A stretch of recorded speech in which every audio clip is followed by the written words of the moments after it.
What's up, everyone, and welcome back to Movie Race.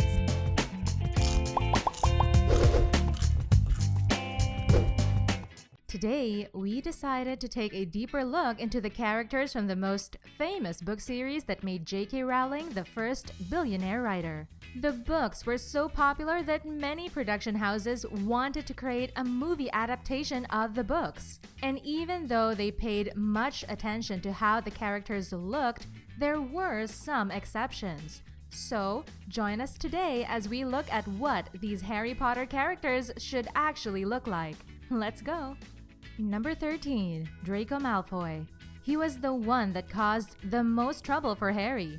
And he even made a pact with the Dark Lord Voldemort. He even attempted to kill Dumbledore. But we all know Snape finished that job pretty nicely. Not to mention that near the very end, he left Harry Potter and the gang to join his family amongst the darkness.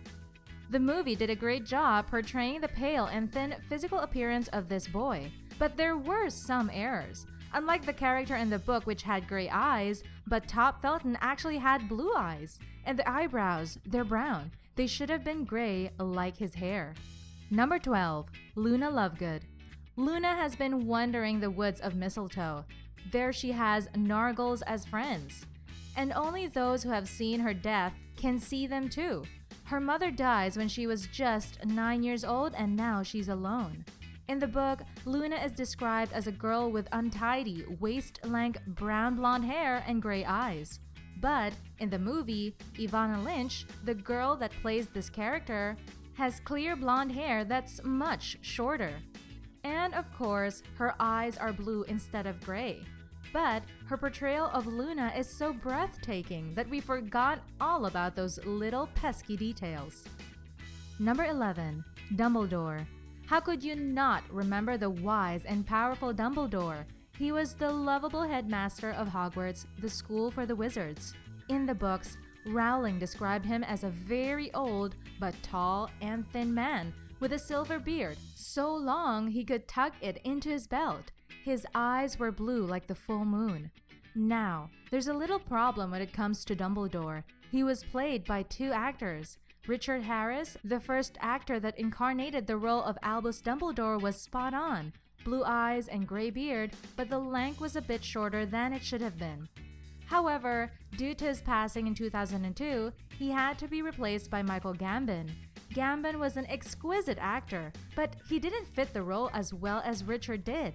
He had a grayish-brown beard that wasn't too long, and his eyes were brown, instead of the crystal blue ones Dumbledore had in the book.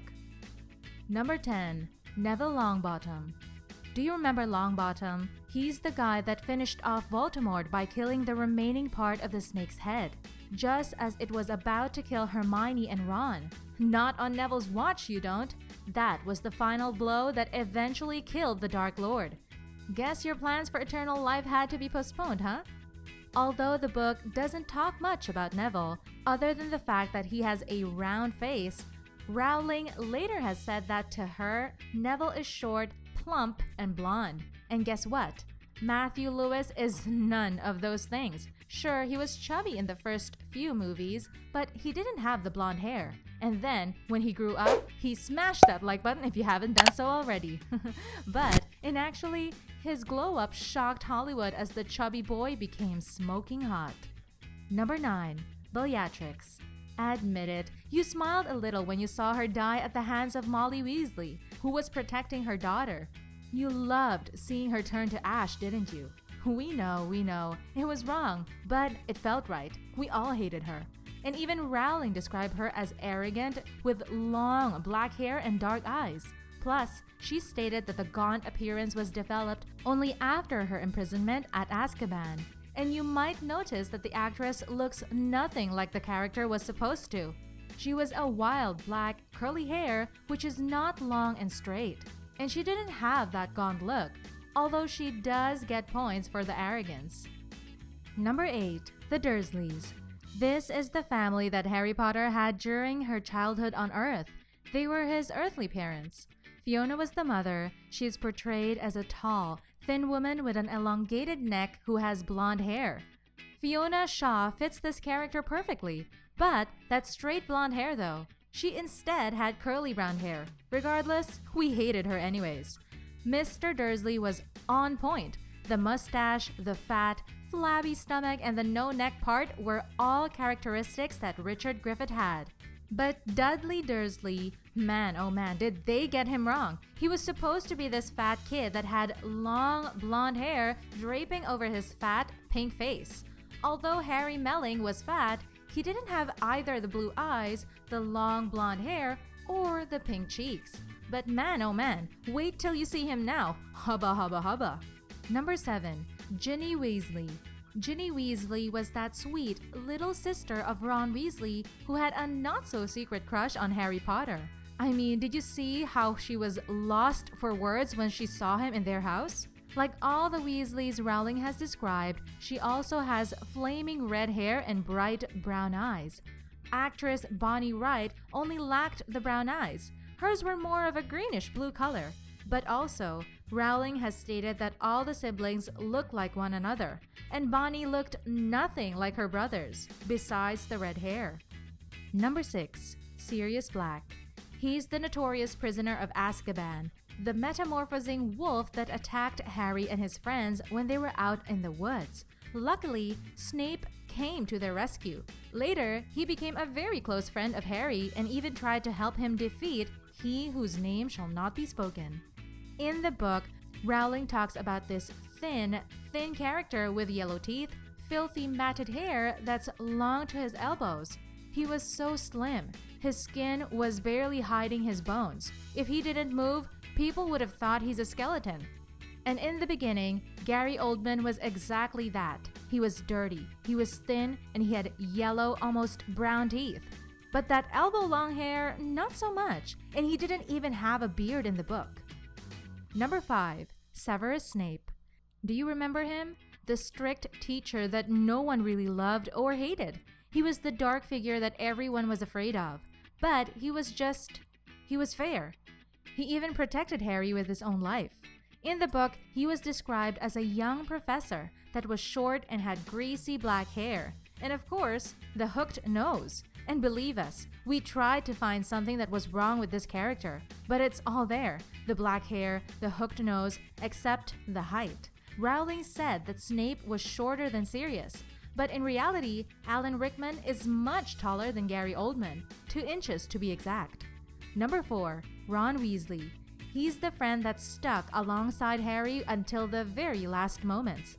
He was described as a tall, thin, red-haired boy who had big feet and hands. The author even says that he had freckles and a long nose. But none of these characteristics could be found on Rupert Grint. He wasn't tall, he's only 5 feet 9 inches, he didn't have a long nose or arms, he didn't have freckles, and God knows the blue eyes were replaced with Grint's brown ones. Even though he looked nothing like the character in the book, except for the red hair, the way Grint portrayed Ron's personality was nothing short of mesmerizing. Number 3. Hermione Granger. The breathtaking, beautiful Emma Watson played the lovely and rebellious Hermione Granger in Harry Potter. She was a friend of Harry's and his secret crush. In her book, the writer describes Hermione as a girl with bushy hair and large front teeth. Although Emma looked like the character in the first movie, it's hard to say that she stayed the bushy-haired girl for long. She's now drop-dead gorgeous, and Rowling even started adapting her character according to Watson. In The Goblet of Fire, Rowling said that Hermione's hair was no longer ball-shaped, but rather sleek. Number 2. Harry Potter. Now we came to the man of the hour, the guy that managed to defeat darkness despite being part of it. He went down to the basement to slay the snake that has been wreaking havoc on people's lives. And because he was the main character on the show, the producer and directors paid special attention to how this character turned out. The only thing missing from the look was his scotch tape on the glasses. Even his eyes matched the green ones in the book. The only thing we would have to argue with is the fact that in the movie, Harry's hair doesn't grow long while looking for the Deathly Hallows, as is the case in the book. Number 1. Lord Voldemort. Did you think we forgot about the most powerful wizard in the entire world? The Prince of Darkness? He whose name shall not be mentioned? Hell no! In the book, the Dark Lord has pale white skin, very thin and tall stature with a nose that is as flat as a snake's.